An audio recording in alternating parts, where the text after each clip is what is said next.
Alright, I'm going to do just a real quick review on the new Ruger American 2. I don't know if you could see it out there. That target, big white one on the left, that smaller white one on the right, that tree strip there is 400 yards. I picked this up about a week ago, finally got a chance to run some rounds through it, and I have been nothing but super impressed with the accuracy. So I haven't done a video in a long time. Thought I'd probably take an opportunity, check out the new Ruger American Gen 2. Right now it's wearing an Athlon Midas TAC 4-16.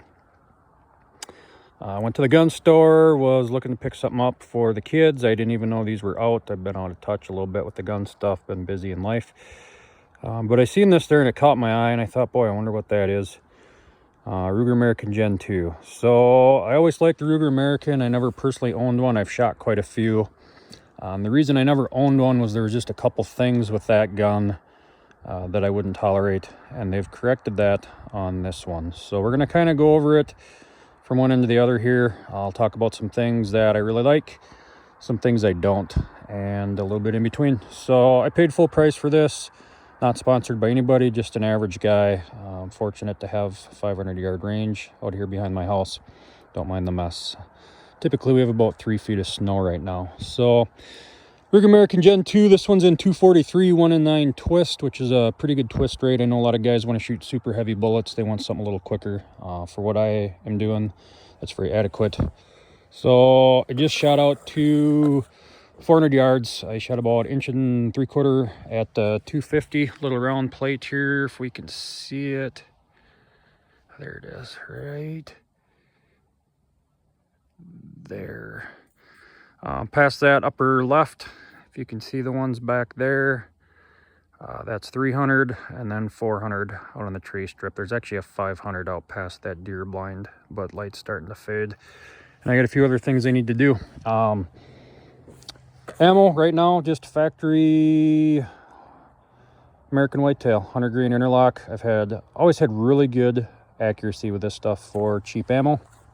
In pretty much every caliber I shoot, which is a ton. So a little bit on experience. I'm not a sniper, not a professional hunter, not a guide, anything like that. Like I said, I am fortunate I have a 500-yard range at home. Pretty extensive military and law enforcement background, so I've done a ton of shooting. I've owned several dozen guns, and I've shot a lot more because people come out here to shoot their rifles all the time. So a lot of coaching, a lot of helping, stuff like that. A couple things that caught me off guard a little bit about this rifle. When I first saw it, I like a lot of things about it, right? There was just a couple things I found weird initially. First thing was barrel length. I was a little surprised they didn't go with more of a traditional barrel length.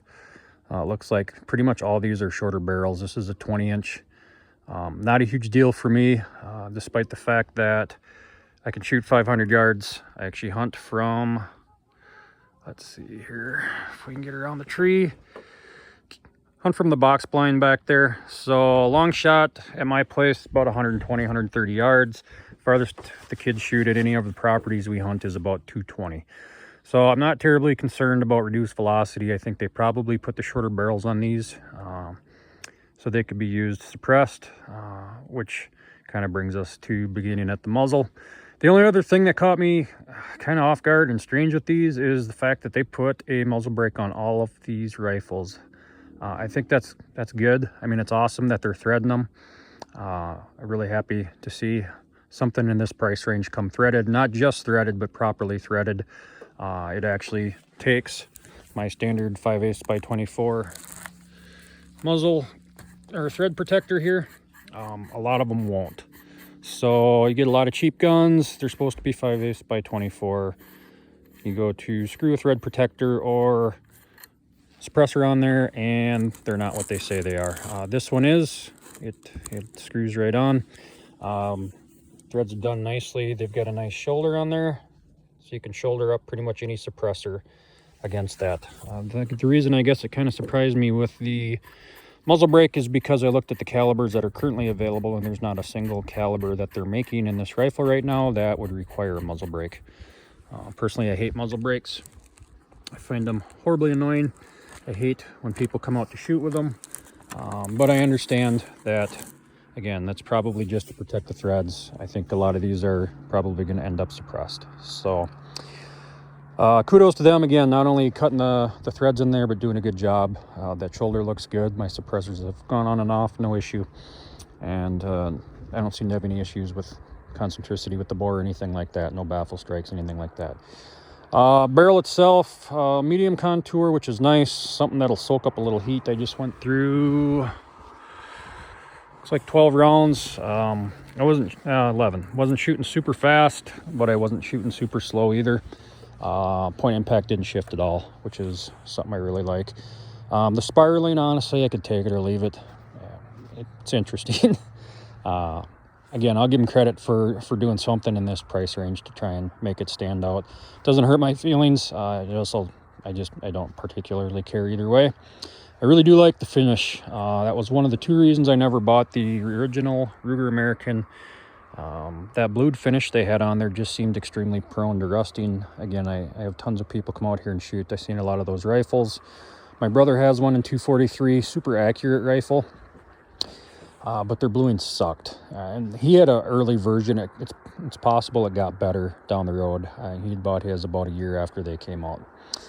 The stock, take it or leave it. Some people seem to really like it. Some people really don't. I like the stock. I don't know why people like to complain about the stock. To me, that's a stock you would pay $200-300 for if you bought it aftermarket. It's very well executed. Got the little splatter pattern on there. It's textile. You can feel it. It helps with grip. It ensures that the gun's not smooth when it's wet or slippery when it's wet. They did a great job on the stock for a budget rifle. The contours, it feels good in the hand. Feels good on the shoulder. There are a few things back here. I don't understand the whole dip here. To me, that's kind of a strange thing to do. I guess I kind of compare that to the old Camilla stocks on the Weatherbys. They say it can help with recoil mitigation, stuff like that. Personally, I haven't noticed it. I don't do a lot of prone shooting. I should. I'm just set up a lot better here for shooting off of the bench. And when I hunt, we're either in box blinds or if I'm out west, I typically shoot seated. I've always shot elk and deer that way so I can get up and make sure I'm not hitting the dirt in front of me. But again, prone shooters really don't seem to like this little dip. I haven't had any issues with it. I've done some shooting off packs, sitting and stuff like that. I like the fact that the stock length is adjustable. I actually ordered the spacer kit. I'm going to shorten this up for my daughter, who's 13. So I think that's an awesome touch, and I like the fact that you've got the adjustable riser here for your cheek. I put them on pretty much all of my rifles. I put aftermarket ones on. I can't stand having my cheek weld be a chin weld. So, and not only do they offer accessories for that, but they're very reasonably priced. So again, I think they did a great job on that. There is a tiny bit of movement in this. I don't know if you can see it. I don't notice it at all when I'm shooting, and actually now it's kind of stuck back. But maybe like a 1/16 of an inch. I just notice it sometimes when I'm handling the gun. Again, when I'm shooting, that's not an issue. But again, well done. Butt pad is very adequate. I mean, it's really hard to gauge a butt pad on a 243. I noticed one guy said he didn't like the butt pad because he has like a stiffener in the center of his. This one does not have that at all. So, I mean, it's soft all the way around.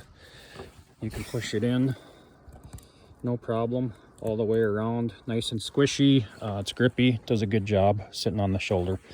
The other thing with this stock, something that was just an absolute pet peeve of mine with the original, is they actually managed to center the barrel. And I looked at a bunch of these in the gun store when I bought this. They were all centered. So, I mean, that wasn't a deal breaker for me on the original. The barrel finish was, and so was something else we're going to talk about coming up here. But they did a really nice job. Again, I like the stock. I have no complaints. There's a few things I'd probably do differently, but I can say that for guns that cost well into the thousands. And they actually got the barrel somewhat centered. Action. So, bolt runs really good. I'm not going to spend a bunch of time working it because you can watch other videos. And if you're looking at these guns, you probably already have. It runs really well. It doesn't chamber these particular rounds super easy. My guess would be that the shoulder's a little long on these, and I'm forcing that up into the chamber. When I work the bolt without anything in there, which I'm not going to do because it's not very stable right now, it runs excellent. Opens, closes, it ejects great. I just noticed that on that specific round, which is the only one I have right now, you got to give it a little oomph to get it into the chamber. But I've had that problem on other rifles. Sometimes the shoulders are just a touch forward and the chamber's a touch short. So no issues with the feeding. Again, it works very well. Magazine, I like it. I have no issues with that. It's 3 round. It looks like it should be a 4 or 5, but it's a straight feed magazine instead of a stagger or rotary style. It's fed 100%. I've not had any issues with the magazine. I do note that when you put it in, you got to line it up straight or it's kind of sticks.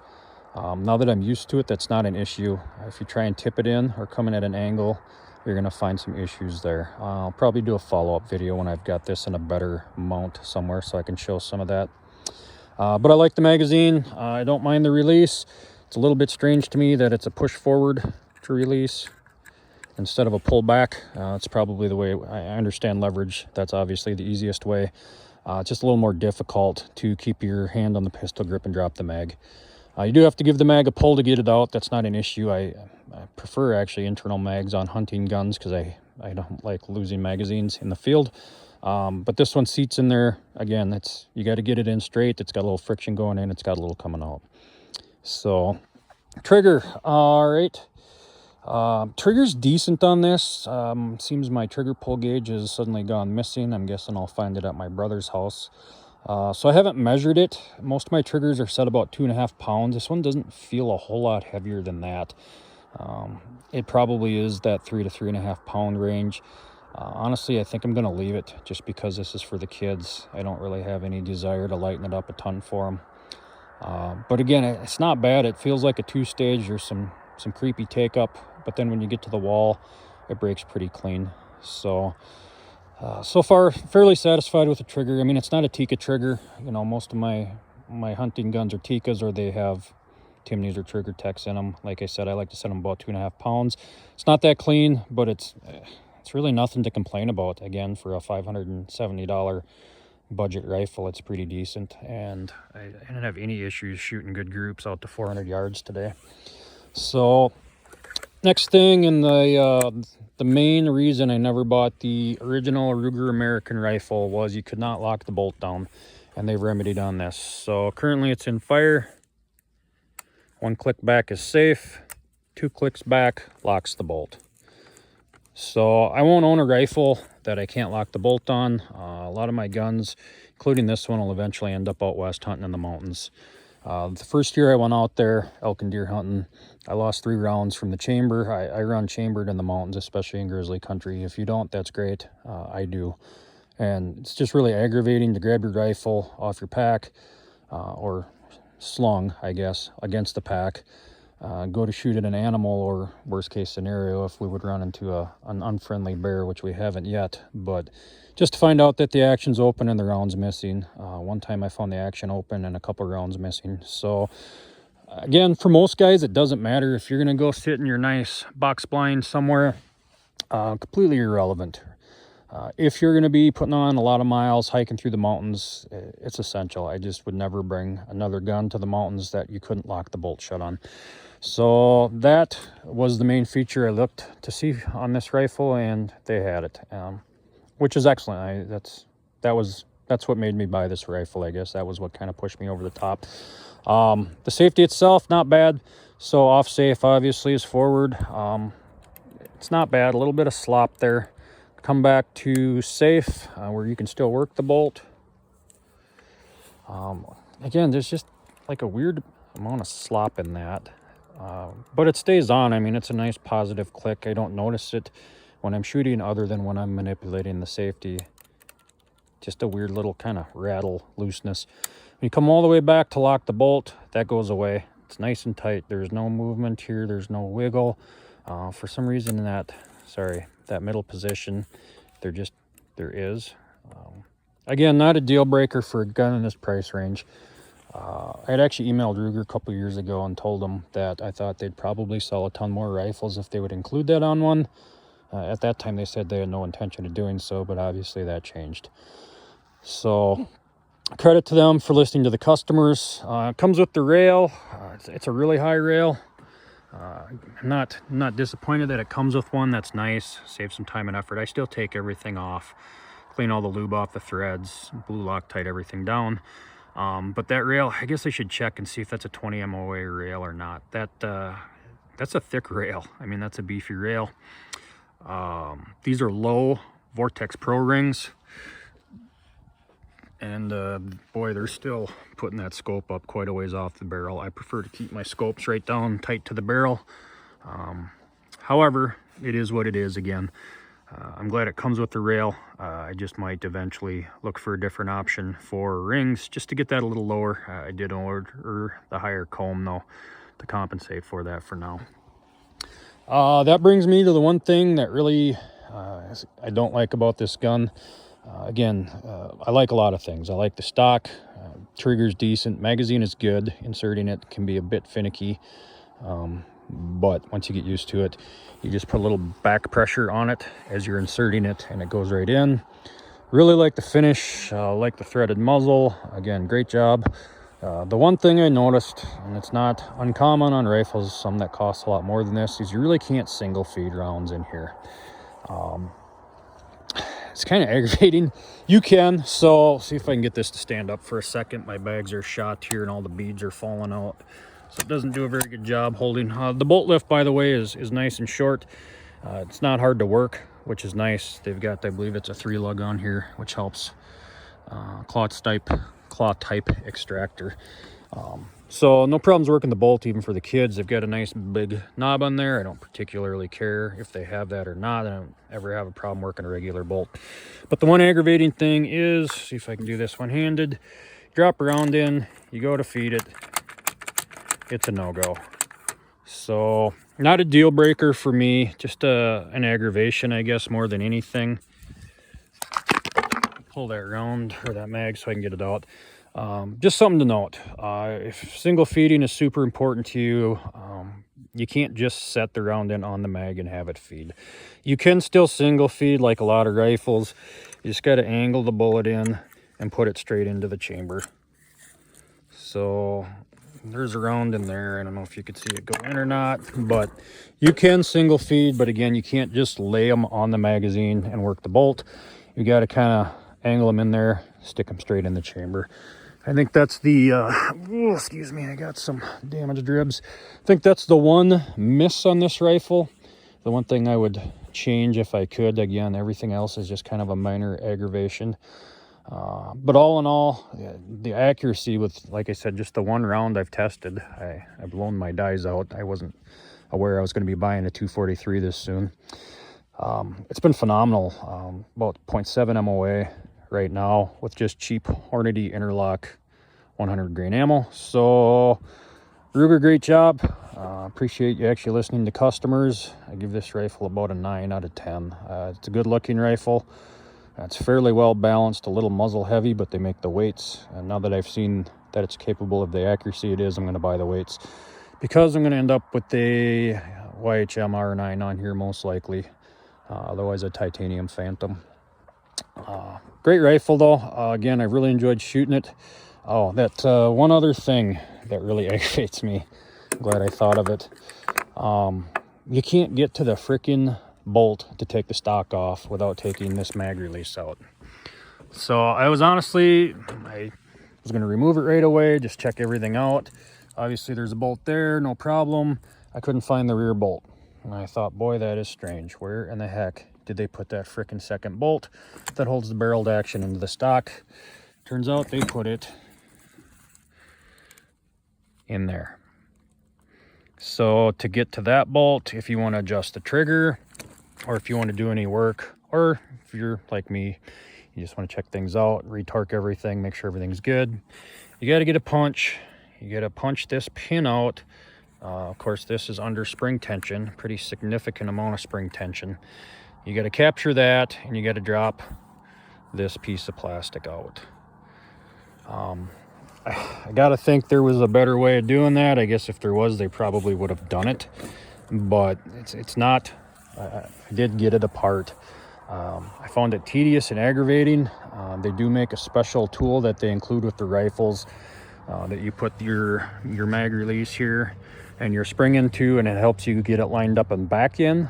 But I can't find a way for that to help you get that apart. So that is the second miss on this rifle. You can't single feed rounds, and for God knows what reason, I'm sure it makes sense somehow to an engineer, but that bolt, if you want to remove the barrel to action, is a pain in the butt. You got to punch that stupid roll pin out. Again, that spring is under quite a bit of tension. To take that out, get it out. It's certainly not something you're going to do every time you clean the rifle. It's a huge pain in the butt. You know, it probably took me 15 minutes to get that out the first time. Part of that was, I guess, watching 5 minutes of YouTube videos trying to figure out where that frickin' bolt was. And it probably took me 10 to 15 minutes to get back together. Now, I'm sure you could cut that down to a couple minutes with time, but it's just aggravating enough I wouldn't. Again, not a lot of people pull barreled actions anyway. My only intent was just to see how the finish was underneath there and the tooling marks, and then to just retorque the stock on when I put it back together. Last thing I'm going to touch on really quick, there is some flex here, stock to barrel. Your big bipod shooters, I know they always want to know. So I can, just doing this without putting a ton of pressure on it, I can flex that. I can make the barrel touch the stock. I'm not a bipod guy. I don't use them even in the mountains hunting big game. To me, that's not a big deal. It clears very nicely when you're not torquing on it. See if we can get a decent look. I mean, you can easily slide 2 pieces of paper there, which is about the clearance I like. I think the reason it is that way, it flexes like that, is because of the design. This is a separate piece here that comes out. It's not part of the actual stock. So this is anchored very well by these 2 bolts. The stock is basically pinched on by this, if that makes sense. Again, I have no issue with that. It's been a great shooting rifle. If you're going to put this on a bipod, that's most likely going to be a problem. You're going to want to try and do something to stiffen it up, or just don't lean into the bipod. My problem with bipods is the most shooting I did off bipods with 240 Bravo, which is a belt-fed 308 machine gun in the military. So I'm used to leaning into them with about 50 pounds of pressure. That's been a hard habit for me to break. If you're just sitting on the bipod, or if you're just giving a little bit of forward pressure, you probably get by with it. If you're a big dumb idiot like me who likes to lean into them super hard, you're gonna have some contact. Leave comments or questions below. Again, this is just an honest man's review. I like the rifle. It's definitely a keeper. Accuracy is shockingly good for a new rifle in this price range. I've only got probably 30, well, I shot 11 today and 20 before, so 31 rounds through it, then it's already breaking in nicely. I did check velocity on these rounds. 100 grain interlock ran right about 2780 out of the 20-inch tube. I'm hoping I can push that up closer to 29 when I start hand loading. So have a great day.